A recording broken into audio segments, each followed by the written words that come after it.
if you really can't treat a Trump voter, or you really couldn't treat somebody who supports Israel, um, you should refer out, like, because you shouldn't keep treating somebody when you're going to be harming them, or doing bad work because your biases are too strong. This is tough to talk about because the field, I mean, I think among professors in psychology, we don't have great data about everything, but the most recent study I saw about professors in psychology, there's 17 liberals to one conservative. The conservative tends to be socially liberal and centrist, and so and less vocal and often in the closet about their beliefs. So the field really clearly leans left. That makes it really hard to talk about the problems in the field without only, only talking about one side. Clearly, there are therapists who have right-leaning biases. And they may at times proselytize their patients into those types of views. I think this definitely happened in past decades more around maybe it was issues related to sexuality or family values or gender or other things. So there's clearly a history of that. I think it's happening less and less today because the bias is so strongly in one direction in the field. But it makes it hard to talk about, of course, it's bad if it goes in either direction. But right now, it's so dominantly happening in one direction. We have such strong data about that. It kind of makes sense to talk about what we're seeing now. So the right-leaning biases aren't really dominant in training programs. They aren't dominant in professional bodies like the APA, and they don't shape the academic literature in the same way. So the patients who tend to be overlooked because of socio-political bias, they tend to be more towards the right. It does include a lot of liberals, and it includes a lot of centrists and moderates, and like Richard said, maybe people who just are conservative around social justice issues or just not left per se, but maybe just liberal. There's a lot of people who might have tension around socio-political values, and it could be religious people who are very liberal, but their religious beliefs lead to an issue. So. Most of the talk is going to focus on left-leaning biases, but obviously it's just as bad in the other direction, and it's a problem either way. Okay, I've got two parts to this talk, and the first part is about thinking about what's clinical skill look like with diverse viewpoints. I think in particular with these overlooked populations. And the second part, I'm going to talk about some clinical themes that emerge in treating those overlooked populations. So here's the scale. I'll just put it out here. It's a 0 to 3 scale. It's a continuum. So, you could think about where people might lie on this continuum. But it goes from activist therapists. Those are kind of the people that I think Sally and Leslie were talking about, people who see it as their responsibility to overtly politicize sessions. Next, I'd talk about bias therapists who have significant bias around socio-political issues in a way that really harms the sessions. The next level, I'd say, is therapists who mean well, but they don't know a lot about these overlooked populations. And so they can be nice, but they don't have interventions. They don't have theories they can draw on. They maybe have blind spots. They're maybe misattuned in ways that they don't anticipate. And then the last level would be skilled therapists, people who are empathically attuned, helpful, and knowledgeable with these patients. So for activist therapists, there's a number of examples. This isn't meant to be exhaustive, but I'll just give a few examples. Centering white privilege in sessions when it's not a patient-centered concern, like when it's not a concern of the patient. Another one would be intentionally trying to queer the therapeutic space or queer the relationship or the family. This is a new trend. I know of a residential facility for people with severe mental illness where they say on their website that they are intentionally trying to queer the residential space by breaking down gender binaries. If a patient signs up for that,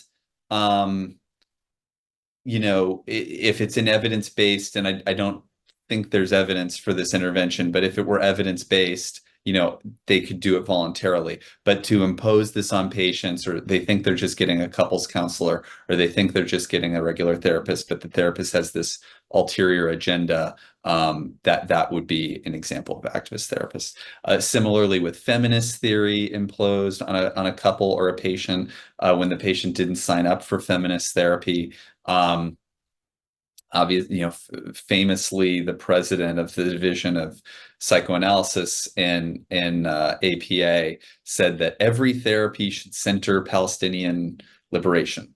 I'm paraphrasing, but that it, no, if it's a patient concern, I think obviously it makes sense to talk about it, but to put it in every session is not patient-centered. Refusing to treat people because they're supportive of Israel or they're Trump voters. I mean, those are famous things that have been reported and that I've seen.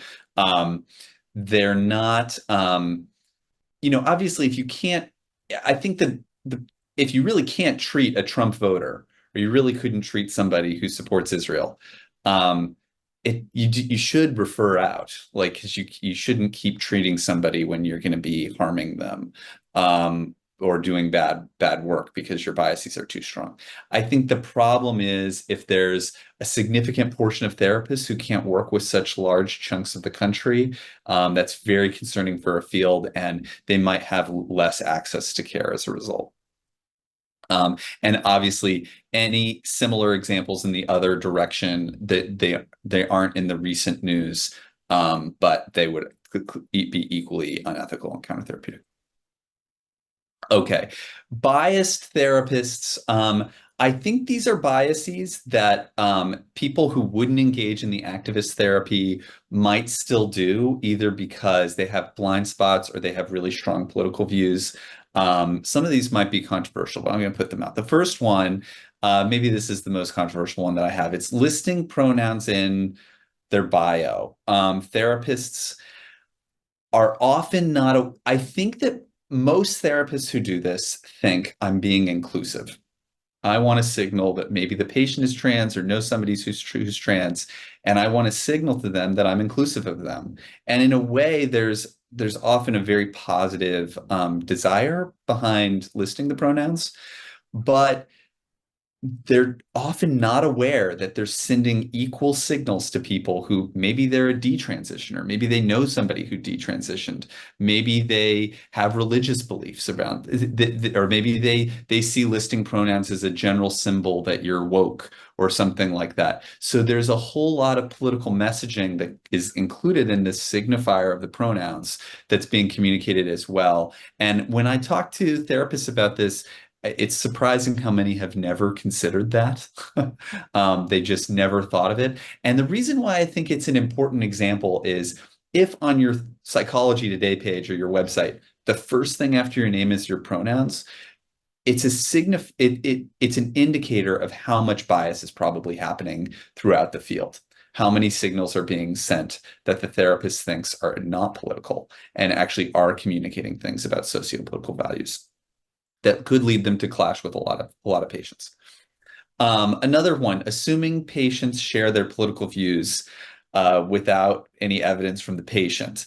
And then they might make overt political statements. I have heard so many patients and treated patients who describe this. It's kind of surprising, but I guess maybe this is true because I'm in New York, and the therapists assume that the patients are all liberals, so they'll just disclose that, and make comments about Trump without ever asking about the client's socio-political values. Politicized books or magazines in the waiting room or office decor, very common. Very common to have, a leftist political magazine in the waiting room. Probably the biggest one is the New Yorker, but the New Yorker has a left-leaning activist cover on almost every issue. Or maybe not, maybe it's gone down, but it's probably half of them. A lot of therapists do that. It's a disclosure. They're not intending it to be a disclosure, but you're saying, this is a magazine I read, and it's a left-leaning magazine. Negative attitudes that aren't concealed well, negative reactions or discomfort. Avoidance of topics is really important. You can shut something down very easily as a therapist just by like, they tell you, oh, I feel like I'm self-censoring, and you're like, I'm sorry to hear that. What else is going on in your life? You don't have to do a lot to signal to the patient that you don't want to talk about something and to move the conversation away from that. Um, Other types of assumption, I mean, these are things that I've actually heard from therapists, which is why they're up here. I heard a therapist say if a patient's self-censoring, they wouldn't self-censor anything unless it was actually racist or sexist.